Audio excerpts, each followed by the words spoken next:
do not misinterpret what I'm about to say. I'm not saying Donald Trump knew this and did this on purpose. Okay, we all know that in our culture, that's become the thing.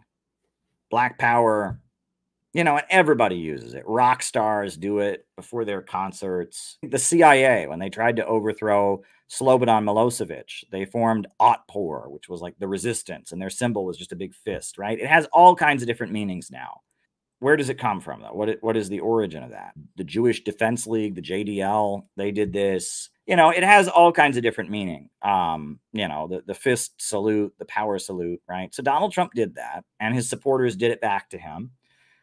And I don't think Donald Trump knows the origin of the power salute. And so he's not dog whistling this. I'm sure he was not dog whistling this. So please don't misinterpret what I'm about to say, right? You know, you can accuse me of giving Donald Trump too much credit, but I am not giving Donald Trump credit for this, is it? But where does this actually come from? Now Caleb's going to tell you something you didn't know, which is actually quite interesting. This comes from the Paris Commune of 1871, the first communist uprising that ever happened. Nope, doesn't come from the Spanish Civil War, goes a lot further back than that. 1871, there was a communist uprising in Paris. You know, the government of France was at war with the government of Prussia, and the government of France lost and surrendered, and the people in Paris did not want to surrender. The working class of Paris, the labor unions, etc., they did not want to surrender. So they formed their own government called the Paris Commune, and they erected barricades, and for 8 weeks, they defended the city of Paris, and it was called the Paris Commune of 1871. And Karl Marx at first opposed doing it. He said it was a mistake. They shouldn't have done it. But then after they did it, he was blown away. And he said that they had stormed heaven, and he wrote this book about it, The Civil War in France. And Karl Marx said that the Paris Commune of 1871, this 8-week regime in Paris, this was what he called the first dictatorship of the proletariat, the first working class government. After the Paris Commune was defeated, all the communards, the people that had built the Paris Commune, first working class government, the first communist government in history, were all lined up and executed.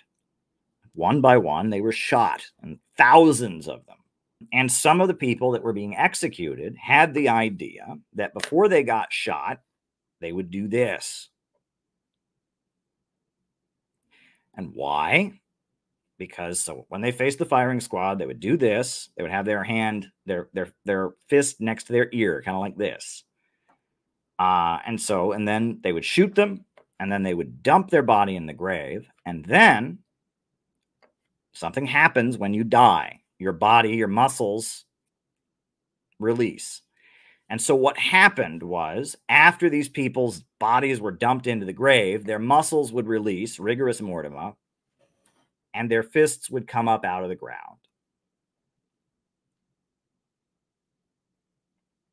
And the fist salute was an allegory for revolutionary immortality.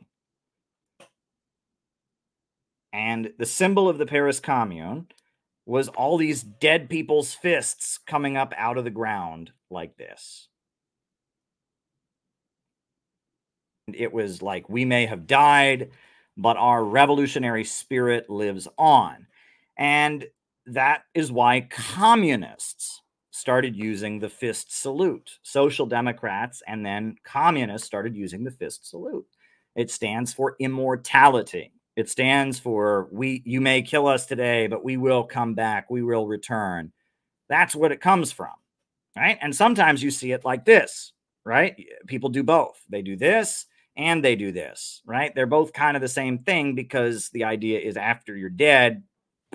I believe when the Soviet Union started, for the first couple of years, that was the official salute of the Soviet Union. They eventually changed it to something else. You know, and I know later, the communist groups of the world, they would do a salute like this, where your thumb was below your ear, and that stood for the 1/5 of the planet that was already communist, the Soviet Union. And then 4 fingers were above your ear, and that stood for the 4/5 of the world that were going to someday be communist. So, you know, obviously, and I think it really comes from Black Power. right? And so I think, during the civil rights movement, you had Martin Luther King Jr., who pushed nonviolence. And then you had Stokely Carmichael, who later changed his name to Kwame Ture. And Stokely Carmichael, he said Black Power. And when he would say Black Power, he would do his fist like this. He'd say Black Power, Black Power. And then later the Black Panthers started doing that. Black Power, Black Power. And then I think the Jewish Defense League, JDL, they were the Jewish Defense League. And now everybody uses it for everything. And it's just a thing. It's just a thing. Right. And but yeah, Donald Trump did this salute 3 times. So Donald Trump was actually using a communist symbol. He doesn't know that, though. I mean, I'm not telling you, yes, Donald Trump is secretly. That's not what I'm saying at all. Donald Trump has no idea where this came from. He saw it on TV, right? But I'm just telling you the history there because it's important, right? And this is a part of communism that has become part of everyday culture. It's become part of, the wider culture. This is a communist